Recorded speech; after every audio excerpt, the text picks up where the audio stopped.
भारतवर्ष में एक राज्य था जिसका नाम विजयनगर था। उस राज्य में एक सौदागर आमिर सेन रहता था। अब वह वृद्ध हो चुका था। आमिर सेन के 4 बेटे और 4 बहुएं थीं।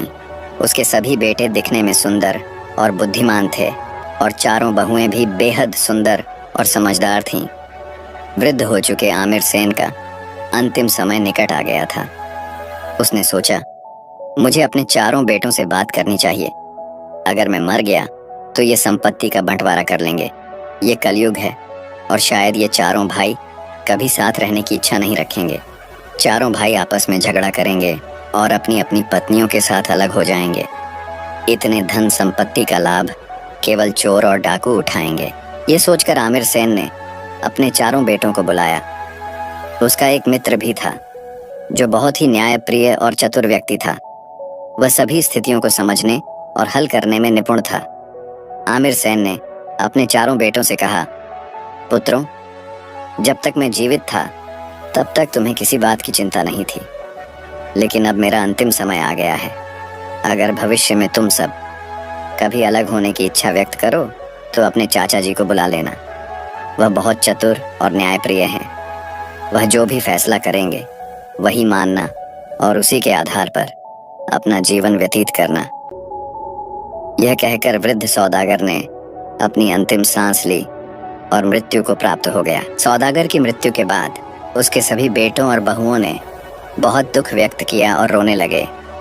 उन्होंने सौदागर का अंतिम संस्कार किया और दान दक्षिणा देकर अपनी जिंदगी में फिर से खुशी खुशी रहने लगे। चारों पुत्रों में सबसे बड़ा पुत्र बहुत ज्ञानी और विद्वान था। दूसरा पुत्र न्यायप्रिय था और सभी झगड़ों को निपटाने में कुशल था। तीसरा और चौथा पुत्र खेती किसानी का काम करते थे। चारों भाई आपस में मिलजुल कर और खुशी खुशी रहते थे। बड़े 2 भाई अक्सर थोड़े समय के लिए बाहर जाते और फिर घर लौटकर आराम करते। वहीं छोटे 2 भाई सारा दिन खेतों में मेहनत करते और रात में घर आकर खाना खाकर सो जाते। धीरे धीरे सभी ने यह महसूस किया कि बड़े 2 भाई आराम करते हैं, जबकि छोटे 2 भाई दिन रात मेहनत करते हैं। छोटे भाई खेतों में काम को अपना कर्तव्य मानते थे और इसे खुशी खुशी निभाते थे। हालांकि चारों भाई एक दूसरे से प्रेम करते थे। समस्या तब शुरू हुई जब चारों बहुएं जो अलग अलग परिवारों से आई थीं, इसे लेकर असंतोष जताने लगीं। छोटी 2 बहुओं को यह बात अच्छी नहीं लगती थी कि उनके पति दिन रात मेहनत करें और बड़े भाई सिर्फ बैठे रहें। वे अपने पतियों से बार बार इस बारे में चर्चा करती। जब छोटे 2 भाई खेतों से थके मांदे घर लौटते तो उनकी पत्नियां उन्हें बार बार समझाने की कोशिश करती, हमें यह बंटवारा कर लेना चाहिए। अपनी अपनी हिस्सेदारी तय करके अलग अलग रहना ही सही रहेगा। हम क्यों दूसरों के हिस्से का काम करें? क्यों हमारे पति मेहनत करें और बड़े भाई आराम से बैठे रहें? इस तरह की बातें सुन सुनकर छोटे भाई धीरे धीरे चिंतित होने लगे। छोटी बहुएं अपने पतियों से हमेशा शिकायत करती, तुम्हारे बड़े भाई क्या पिताजी के अकेले पुत्र थे और तुम दोनों क्या उनके बेटे नहीं हो? फिर क्यों सिर्फ तुम दोनों काम करते हो और वे आराम करते हैं? यह अन्याय है। हमें अलग हो जाना चाहिए। हमें अपनी मेहनत का सही हिस्सा चाहिए। दोनों छोटे भाई जो पहले परिवार की एकता को सबसे अधिक महत्व देते थे, इन बातों को बार बार सुनने के कारण अब परेशान हो चुके थे। धीरे धीरे वे भी यह सोचने लगे कि उनकी पत्नियां सही कह रही हैं। वे महसूस करने लगे कि उनका श्रम बेमानी हो रहा है और यह उचित होगा कि वे अलग हो जाएं। अंततः उन्होंने यह निर्णय लिया कि अब उन्हें बंटवारे की बात करनी चाहिए। दोनों छोटे भाइयों ने बड़े भाइयों को बुलाया और उनसे कहा, हमने सोचा है कि अब हमें अलग हो जाना चाहिए। पिताजी ने अपनी मृत्यु के समय कहा था कि अगर कभी ऐसा दिन आए तो हमें चाचा जी को बुलाना चाहिए। चाचा जी ही हमारी संपत्ति का बंटवारा न्यायपूर्वक करेंगे। इसीलिए हम यह निर्णय ले रहे हैं कि अब अलग होकर अपनी अपनी जिंदगी शुरू करें। चारों भाइयों ने इस बात पर सहमति जताई और सभी बहुओं ने भी इसे स्वीकार कर लिया। खासकर छोटी बहुओं को इस बात की खुशी थी कि चाचा जी उनकी मेहनत को समझेंगे और उन्हें उनका सही हिस्सा देंगे। अगले दिन चारों भाई और उनकी पत्नियां चाचा जी के घर पहुंचे। जब चाचा जी ने अपने भतीजों और उनकी पत्नियों को अपने घर आते देखा तो उन्होंने उनका बहुत आदर सत्कार किया। उन्होंने उनके लिए स्वादिष्ट भोजन तैयार करवाया और बड़े प्रेम से उनका स्वागत किया। लेकिन जैसे ही उन्होंने उनकी आंखों और हाव भाव को देखा, वे समझ गए कि चारों भाई किसी बड़े तनाव में हैं। बड़े चाचा जी ने सोचा, यह चारों यहाँ खुशी खुशी नहीं आए हैं। लगता है कि वे अलग होने का फैसला कर चुके हैं। अगर ऐसा हुआ तो यह परिवार हमेशा के लिए बिखर जाएगा। उनके पिता, जो मेरे सबसे घनिष्ठ मित्र थे, उनकी आत्मा को शांति नहीं मिलेगी। वे हमेशा चाहते थे कि उनके बेटे एकजुट रहें और खुशी खुशी अपना जीवन व्यतीत करें। चाचा जी ने यह बात अपने दिल में रखी, लेकिन अपनी चिंता जाहिर नहीं की। उन्होंने चारों भाइयों से पूछा, पुत्रों, सब कुशल मंगल है? बताओ, मुझे यहाँ आने का कारण क्या है?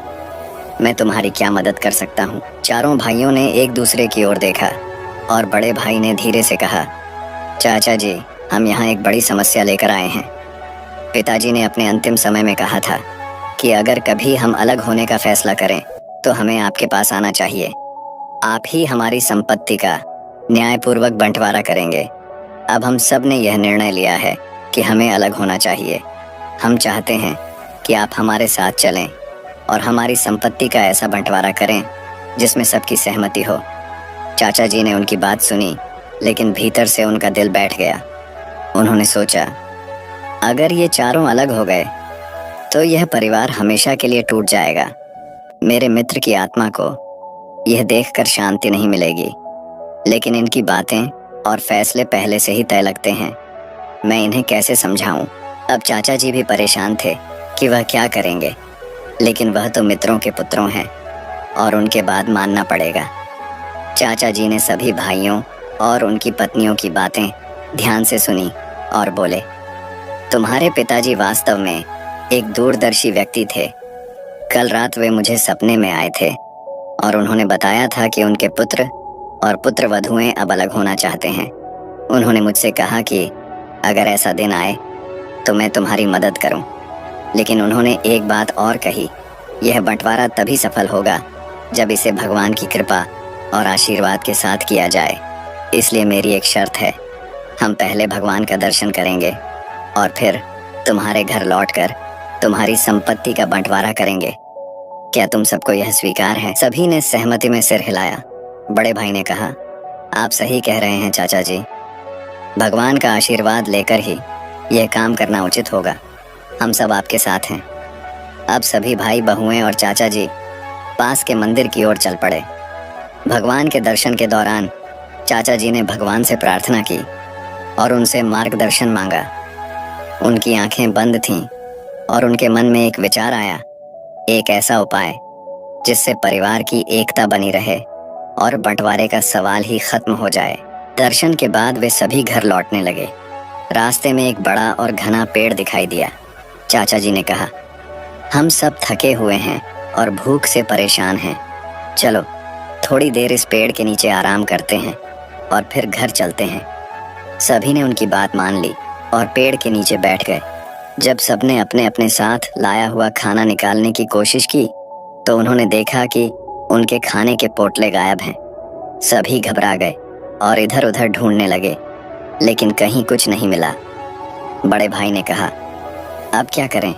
हम भूखे हैं और घर से इतनी दूर हैं। बिना खाए तो चलना भी मुश्किल है। चारों भाई और उनकी पत्नियां भूख और थकावट के कारण परेशान और उदास हो गए। बहुएं रोने लगीं और भाइयों के चेहरों पर भी चिंता साफ झलक रही थी। यह देखकर चाचा जी बोले, पुत्रों और पुत्र वधुओं, रोने से कुछ भी हल नहीं होगा। तुम सब तो चतुर और कर्मठ हो। इस समस्या का समाधान रोने में नहीं बल्कि कुछ करने में है। हमारा घर यहाँ से बहुत दूर है और आसपास कोई गांव भी दिखाई नहीं दे रहा। इसलिए अब चारों भाई अलग अलग दिशाओं में जाओ और अपने अपने कौशल और मेहनत से जो भी भोजन या मदद प्राप्त कर सकते हो लेकर आओ। हम यहाँ भगवान की भक्ति करेंगे और तुम्हारे लौटने का इंतजार करेंगे। जब तुम सब लौट आओगे तो खाना खाकर हम तुम्हारे घर जाएंगे और संपत्ति का बंटवारा कर देंगे। चाचा जी की बात सुनकर चारों भाइयों ने सहमति जताई। सबसे छोटा भाई खेती में सबसे अधिक निपुण और परिश्रमी था। वह पूर्व दिशा में यह उम्मीद लेकर चल पड़ा कि उसे वहां कुछ न कुछ मदद या खाना अवश्य मिलेगा।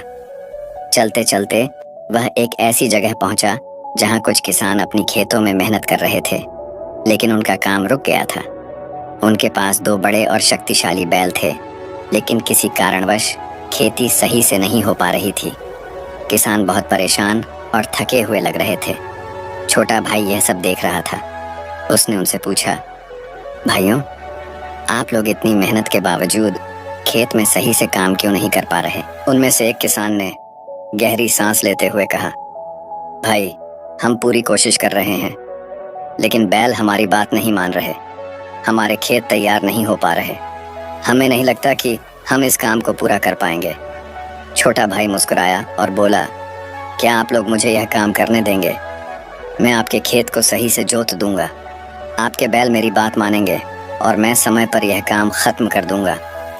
यह सुनकर किसान चौंक गए। उन्होंने अविश्वास भरे स्वर में कहा, तुम ऐसा कैसे कर सकते हो? हम तो लंबे समय से खेती कर रहे हैं और हमारे लिए यह काम असंभव हो गया है। तुम कौन हो जो यह कह रहे हो कि तुम इसे कर सकते हो? ठीक है, अगर तुम्हें इतना भरोसा है तो करके दिखाओ। छोटे भाई ने कहा, ठीक है, मैं तुम्हें दिखा दूंगा कि यह काम कैसे होता है। छोटे भाई ने किसान से कहा, अगर मैं तुम्हारी खेती का काम समाप्त कर दूं तो तुम मुझे क्या दोगे? किसान ने उत्तर दिया, जो तुम चाहोगे मैं तुम्हें वही दूंगा, बस मेरे खेत की समस्या हल कर दो। यह सुनकर छोटे भाई ने मुस्कुराते हुए कहा, ठीक है, मुझे कुछ चावल, दाल, सब्जियां और कुछ लकड़ियां चाहिए। अगर तुम यह सब जुटा सकते हो तो जाओ और इन्हें लेकर आओ। तब तक मैं तुम्हारी खेती का काम समाप्त कर दूंगा। किसान यह सुनते ही खुशी खुशी आवश्यक सामान जुटाने चला गया। इधर छोटा भाई बैलों को अपने अनुभव और मेहनत से नियंत्रित करते हुए खेत को जोतने लगा। वह इतनी कुशलता से काम कर रहा था कि देखते ही देखते पूरा खेत तैयार हो गया। जब किसान वापस आया तो उसने देखा कि उसका काम पूरा हो चुका है और छोटा भाई एक पेड़ के नीचे बैठा गाना गा रहा था। यह देखकर किसान दंग रह गया।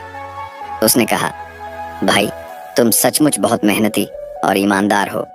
यह रहा वह सामान जो तुमने मांगा था। अब इसे लेकर खुशी खुशी जाओ।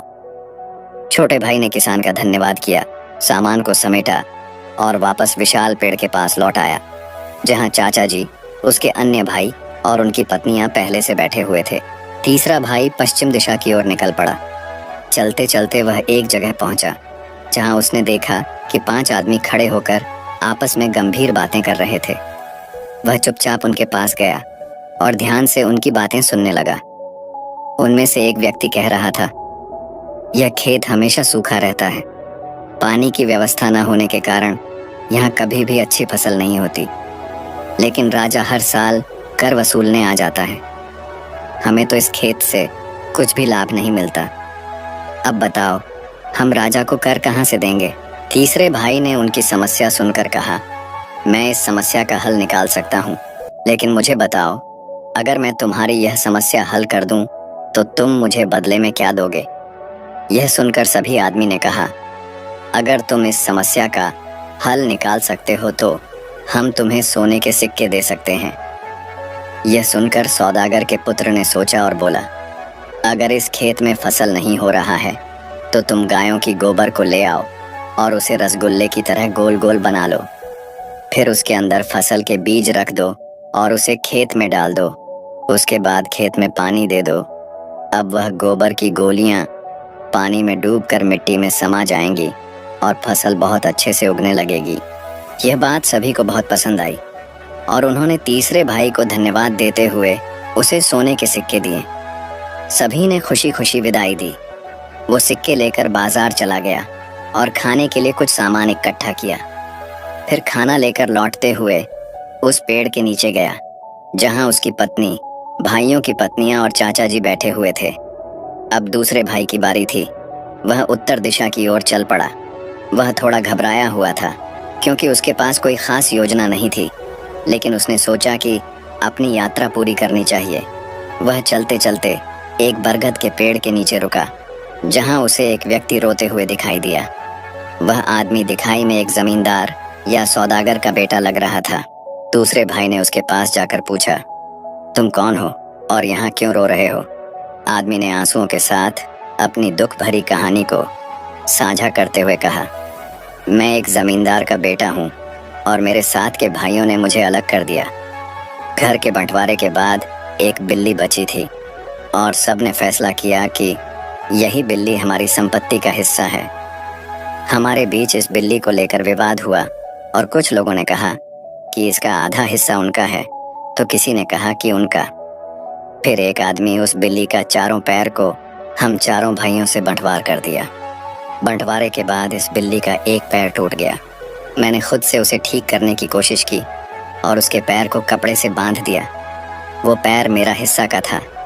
एक दिन वह बिल्ली के टूटा हुआ पैर में आग लग गया, जिसमें मेन कपड़ा बांध दिया था। बिल्ली ने आग को अपनी दिशा में फैलाया और इधर उधर दौड़ने लगी, जिससे और भी घरों में आग लग गई। आखिरकार 4 घर जलकर खाक हो गए। अब ये घटनाएं एक न्याय सभा में उठाई गईं। सभी ने मेरे ऊपर आरोप लगाए और कहा कि मेरी वजह से 4 घर जलकर नष्ट हो गए, क्योंकि मेरे हिस्सा की पैर के वजह से आग लगा था। लेकिन मैं क्या कर सकता था? मेरी जानबूझकर कोई गलती नहीं थी। अगर मैं उन घरों को फिर से बनवाने के लिए पैसे दूं, तो मुझे अपनी सारी संपत्ति गंवानी पड़ेगी और मैं दरिद्र हो जाऊंगा।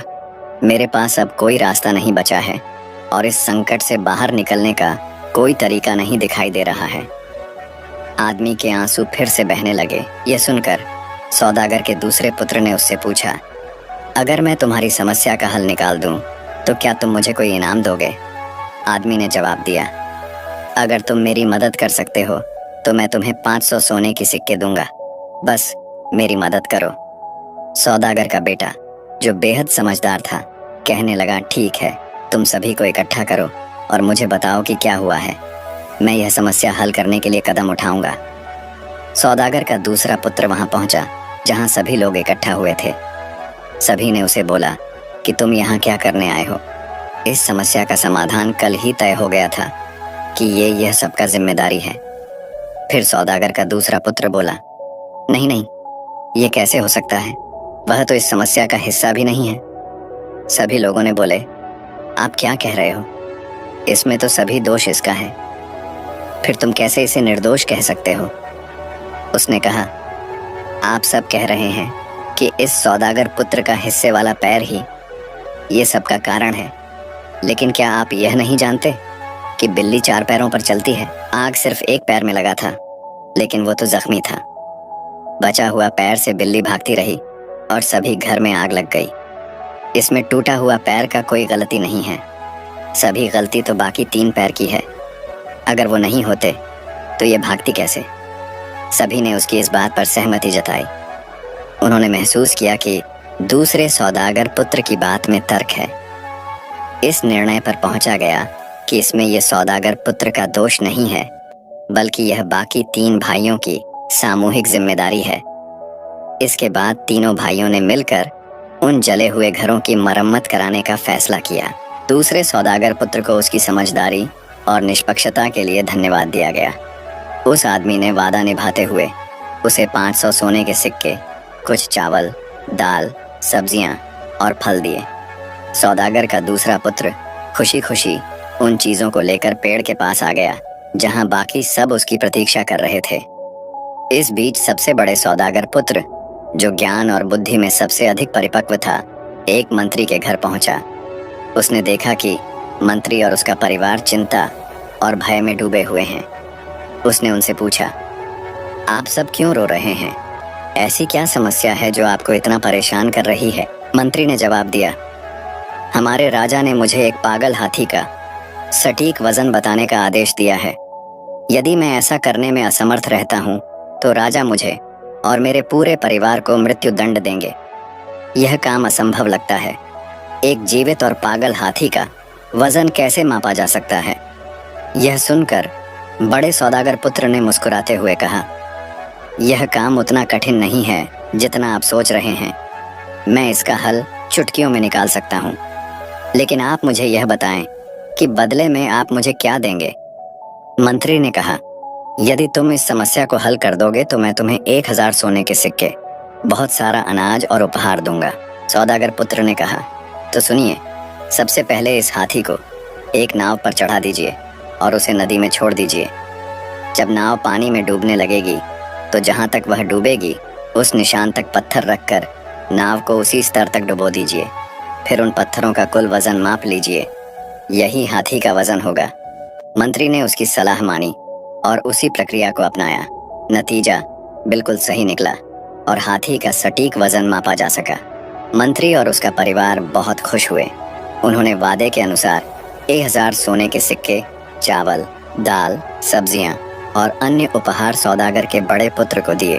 बड़ा पुत्र यह सब लेकर उसी पेड़ के पास पहुंचा जहां बाकी सभी भाइयों और उनके परिवार के लोग इकट्ठा थे।